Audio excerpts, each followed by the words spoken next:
Hello दोस्तों, मैं राजीव कुमार एक बार फिर स्वागत करते हैं अपने यूट्यूब चैनल पर।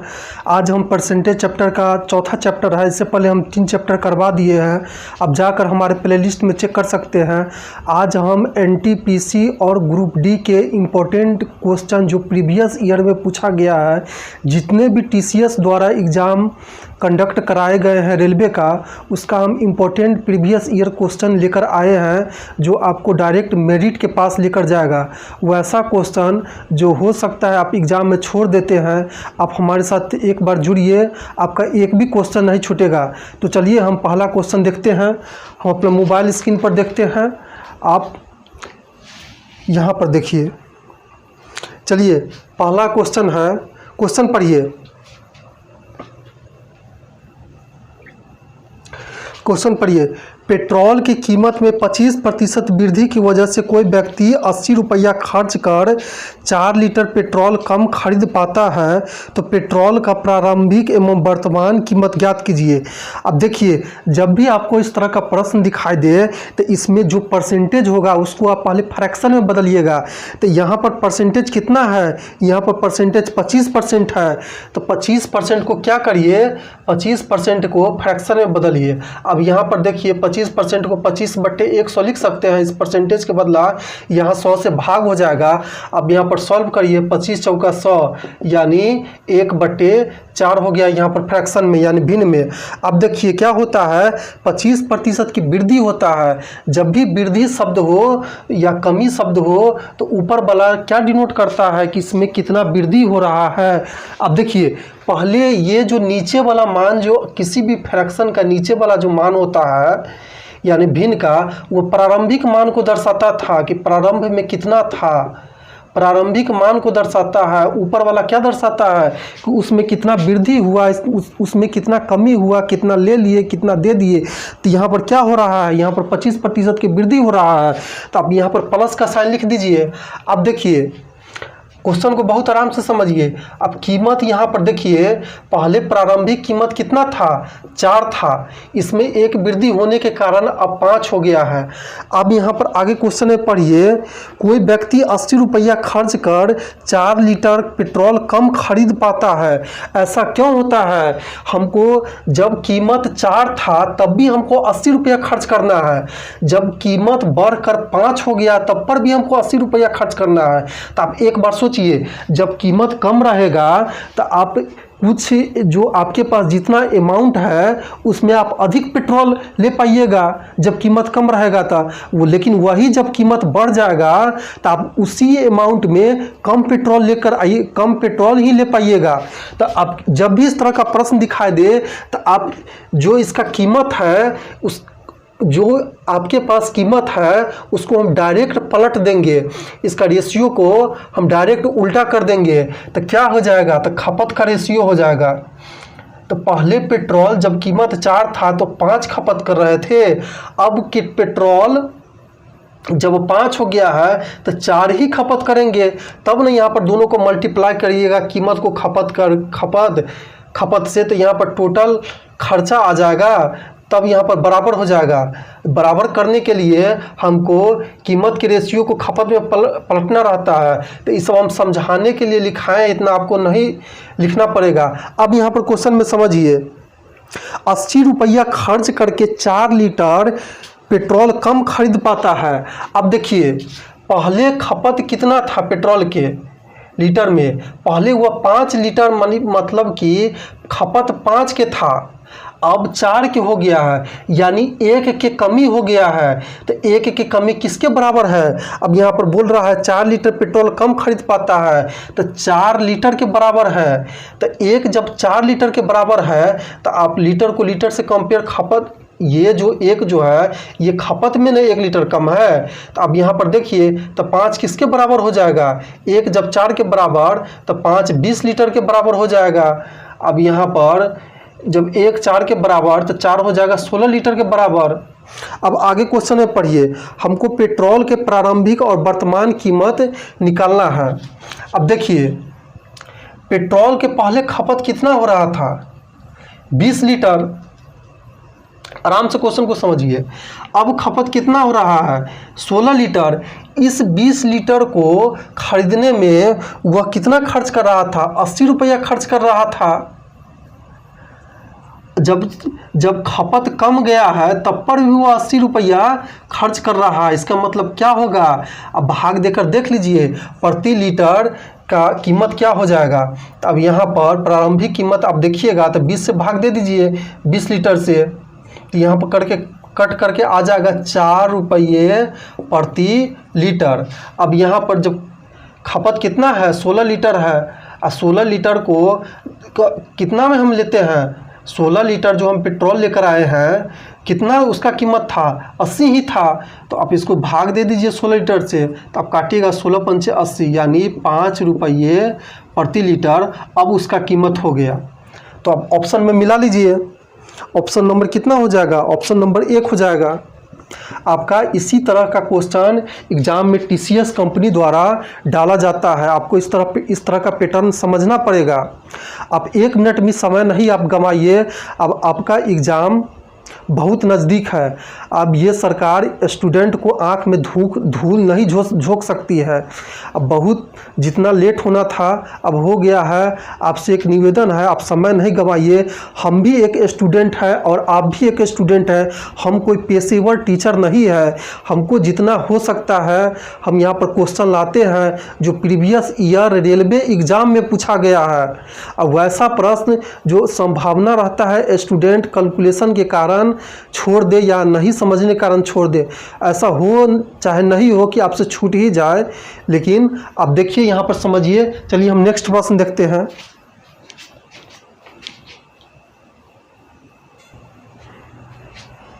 चलिए नेक्स्ट क्वेश्चन देखिए। अब क्वेश्चन पढ़िए। किसी परीक्षा में 200 प्रश्न है, पहले भाग में 130 प्रश्न है। 130 प्रश्न है। एक विद्यार्थी ने पहले भाग में 65% अंक प्राप्त किया, जबकि दूसरे भाग में 69% अंक प्राप्त किया। तो विद्यार्थी को कुल कितने प्रतिशत अंक प्राप्त हुआ? देखिए इस क्वेश्चन को बनाने के लिए बहुत सारा मेथड है। हो सकता है किसी भी मेथड में बहुत समय लग जाए, लेकिन हम ऐसा मेथड बताएंगे इसमें आपको बहुत कम समय या मिनिमम आप 1 मिनट के अंदर इस क्वेश्चन को सॉल्व कर दीजिएगा। देखिए कैसे सॉल्व करिएगा। देखिए प्रश्न के किसी परीक्षा में 200 प्रश्न है, तो यहाँ पर 200 प्रश्न है किसी परीक्षा में।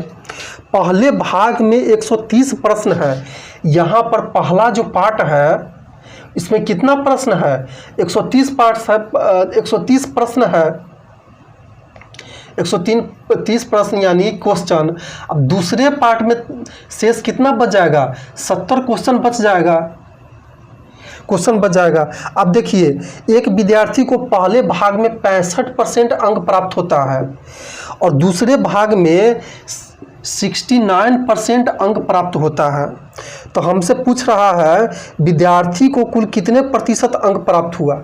अब देखिए एक बात समझिए, यहाँ पर पहले भाग में 130 क्वेश्चन है और दूसरे भाग में 70 क्वेश्चन है।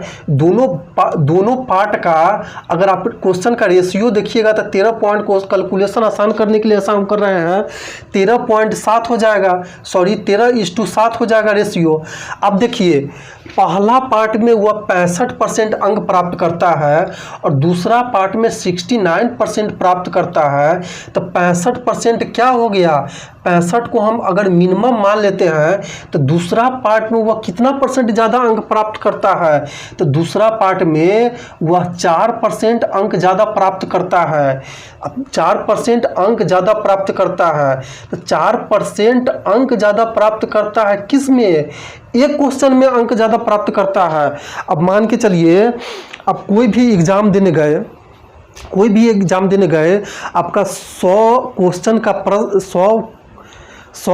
का आपका पेपर है, उसके लिए आपको 100 नंबर ही दिया जाएगा। तो आप मान लीजिए उस एग्ज़ाम में आप 70 क्वेश्चन सॉल्व करके आए। आप 70 क्वेश्चन सॉल्व करके आए और आपका काट छाट करके 65% अंक प्राप्त हुआ। तो 65% अंक कैसे प्राप्त हुआ, एवरेज हम कैसे काउंट करेंगे? ऐसा थोड़ी है कि जो क्वेश्चन आप छोड़ दिए हैं तो उस पर आपका काउंट नहीं होगा, उस पर भी आपका नंबर काउंट होगा। जो क्वेश्चन आप सॉल्व किए हैं अगर वह सही है तो उसका एक पार्टिकुलर एवरेज निकल कर आएगा जो सभी क्वेश्चन पर लागू होता है। वह क्वेश्चन का जो सही आंसर होगा वह सभी क्वेश्चन के आंसर पर लागू होता है। अब इसी तरह देख लीजिए यहाँ पर क्या है, 4% अधिक अंक प्राप्त करता है, तो एक क्वेश्चन में करता है तो यहाँ पर रेशियो इसका कितना है, 7 का, तो यानी 28% अंक अधिक प्राप्त करता है। अब देखिए यहाँ पर तो हम 65% मिनिमम माने हैं, ये 65% 13 के लिए है 65%, तो 7 के लिए भी 65% मिनिमम हो गया। इतना मिनिमम पहले हम मान लिए हैं, एक एवरेज, दोनों में एवरेज समान हो गया। अब ज़्यादा कितना हो रहा है, तो ज़्यादा 4% हो रहा है, तो ज़्यादा 4% जब एक में हो रहा है तो 7 में कितना हो जाएगा, 28%। अब देख लीजिए, अब कोई भी एग्ज़ाम दीजिए, हम 100 नंबर का अगर आप एग्ज़ाम देते हैं, इसमें अगर 70% नंबर आता है, अगर आप 50 नंबर का एग्ज़ाम देते हैं, इसमें भी आपका 70% नंबर आता है, तो टोटल आप जब एवरेज निकालिएगा 150 नंबर का जब आपका एग्ज़ाम हो जाएगा, इसका अब देख लीजिए, अब इसका आप 70% निकाल लीजिए और इसका 70% निकाल लीजिए और दोनों को यहाँ पर लिख दीजिए। जो भी अंक यहाँ पर आएगा, कुछ भी अंक, जो भी अंक निकल कर आएगा वह क्या हो जाएगा, वह अंक 150 का 70% आ जाएगा, समझे ना। इसी तरह यहाँ पर क्या होता है, 13 के लिए भी 65% हम मिनिमम माने हैं, तो यहाँ पर 69% है, तो 7 के लिए भी 65% मिनिमम हो जाएगा, जो एवरेज होगा दोनों में। अब यहाँ पर ज़्यादा कितना हो गया, ज़्यादा 4% हो गया, तो 4% एक में ज़्यादा हुआ तो 7 में कितना ज़्यादा हुआ, 7 में 28 ज़्यादा हुआ। अब इस 28 को आप दोनों में बांट दीजिए, तब जाकर एक एवरेज निकल कर आएगा। क्या क्वेश्चन में पूछ रहा था, तब एक एवरेज परसेंटेज निकल कर आएगा।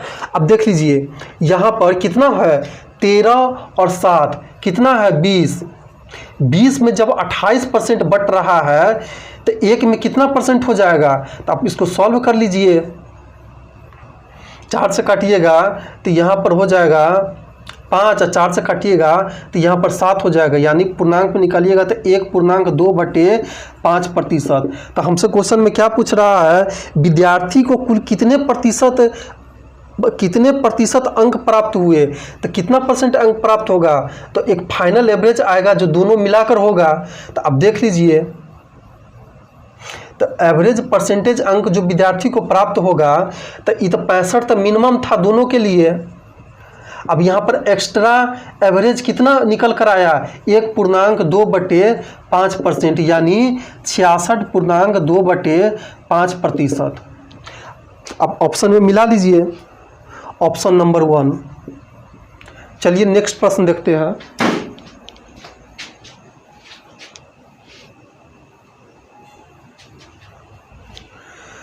चलिए नेक्स्ट प्रश्न देखते हैं। क्वेश्चन देखिए, क्वेश्चन पढ़िए। अगर पेट्रोल की कीमत में 12.5% बढ़ा दी जाए तो खपत में कितने प्रतिशत की कमी की जाए ताकि खर्च स्थिर रहे। अब देखिए, जब भी इस तरह का क्वेश्चन आए तो पहले आप परसेंटेज को फ्रैक्शन में बदलिए, यानी भिन्न में बदलिए।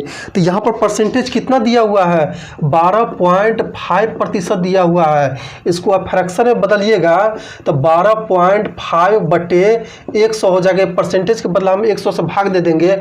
अब कंप्लीट में फ्रैक्शन में बदलिए। आप यहाँ पर एक जब आप दशमलव का हटाइएगा तो नीचे में 1 0 चलाएगा। अब काटिए, 25 से काटिएगा तो 25 चौका 100, यहाँ पर 25 5 125, 5 से काटिएगा तो यहाँ पर 8 हो जाएगा, यानी 1/8 आपका कंप्लीट फ्रैक्शन में आ गया। अब जो भी परसेंटेज को आप फ्रैक्शन में बदले हैं तो इस फ्रैक्शन का नीचे वाला मान क्या दर्शाएगा, प्रारंभिक मान को दर्शाएगा। किसी भी वस्तु का प्रारंभिक मान कितना है, प्रारंभिक मान को दर्शाता है। अब यहाँ पर क्या हो रहा है, ऊपर वाला किसको दर्शाएगा कि उस वस्तु में कितना कमी हो रहा है, कितना वृद्धि हो रहा है, कितना हम ले रहे हैं, कितना दे रहे हैं, घटनाक्रम को दर्शाता है। तो इतना तो यहाँ पर देखिए, यहाँ पर घटना क्या हो रहा है, यहाँ पर हम बढ़ा दे रहे हैं। तो बढ़ा दे रहे हैं मतलब यहाँ पर हम प्लस का साइन लेंगे। अगर बोलता घटा दे रहे हैं तो फिर यहाँ पर हम माइनस का साइन ले लेते। अब देखिए, पहले इसका रेट जो था, पहले 8 था, अब 1 बढ़ जाने के कारण अब 9 हो गया है। अब एक बात समझिए, क्वेश्चन में बोल रहा है मतलब कि उसका कीमत तो बढ़ गया, लेकिन खपत में कितना % की कमी की जाए। अब यहाँ पर क्वेश्चन देखिए, क्वेश्चन में बोल रहा है खपत में कितने % की कमी की जाए ताकि खर्च स्थिर रहे। अब यहाँ पर देखिए, रेट तो बढ़ गया लेकिन हमको खर्चा बराबर हो रहा है। जब रेट 8 था तब भी हमको उतना ही खर्चा लग रहा है, जब रेट 9 हो गया तब पर भी हम उतना ही खर्चा कर रहे हैं। स्वाभाविक बात है, जब रेट कम रहेगा तो हम ज़्यादा सामान ले पाएंगे। अब जब यही रेट बढ़ जाएगा, हमारे पास पैसा उतना ही था जितना हम जितना रेट 8 था इसमें हम खर्चा कर रहे थे उतना ही था। तब क्या हो जाएगा, तो यहाँ पर खपत कम जाएगा। तो खपत यहाँ पर क्या हो जाएगा, यहाँ पर जो रेशियो है रेट का, इसका डायरेक्ट उल्टा हम कर देंगे। तो यहाँ पर पहले हुआ 9 के खपत कर रहा था, लेकिन अब उसको 8 के खपत करना होगा, 8 के खपत करना होगा, तब जाकर यहाँ पर बराबर होगा यहाँ पर टोटल खर्चा। अब देख लीजिए, रेट 8 है, खपत 9 है, दोनों को गुना कर दीजिए तो यहाँ पर 72, दोनों को गुना कर दीजिए 9 8 72। देख लीजिए यहाँ पर खर्चा दोनों तरफ बराबर आ रहा है। तो आपको हम समझाने के लिए इतना लिख रहे हैं, एग्जाम में आपको ऐसे नहीं करना पड़ेगा। तो हमसे पूछ रहा है क्वेश्चन में, खपत में कितने % की कमी की जाए ताकि खर्च स्थिर रहे। तो खपत में कितना हम कमी कर रहे हैं, पहले खपत 9 कर रहे थे, अब 8 हो रहा है, यानी 1 की कमी हो रहा है। किससे हो रहा है, 9 से न हो रहा है, 8। तो 9 को हम नीचे लिख देंगे। अब किसी भी भिन्न या फ्रैक्शन को परसेंटेज में बदलने के लिए हमको 100 से मल्टीप्लाई करना होता है। जब इसको 100 से मल्टीप्लाई करिएगा तो यहाँ पर कितना हो जाएगा, 100/9, यही परसेंटेज आपका हो जाएगा। आप इसको सॉल्व करिएगा तो 1 मतलब कि 11.1/9% आपका फाइनल आंसर हो जाएगा। तो अब मिला लीजिए ऑप्शन नंबर पहला। तो मिलते हैं नेक्स्ट वीडियो में।